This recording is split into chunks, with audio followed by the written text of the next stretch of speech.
No. Pardon.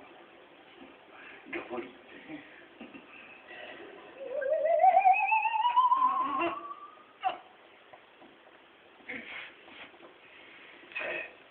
Dobrý, za chvíli začnu hrát.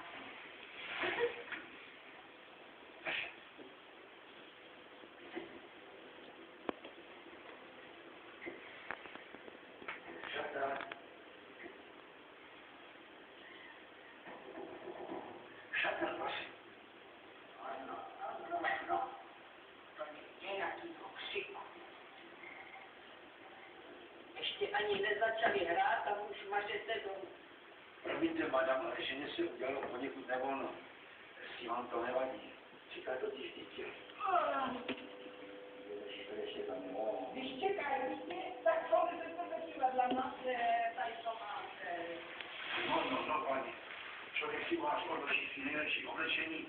Jestli se cházíte, jako kdyby to byla Vánoce. Hele, pane, Vánoce nebo oblečení. Víš, jak korunu mi za odložení stejně nezaplatíte, tak co? Víš, si Kamilo, to je ochota. A ta vlídnost, tomu se říká služba veřejnosti, víš? Co to za ty peníze pojďte dělat sám, vy inteligente.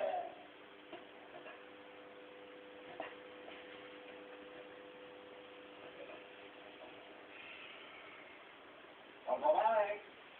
Jo, tak to máme. Ten styl, co jste chtěl.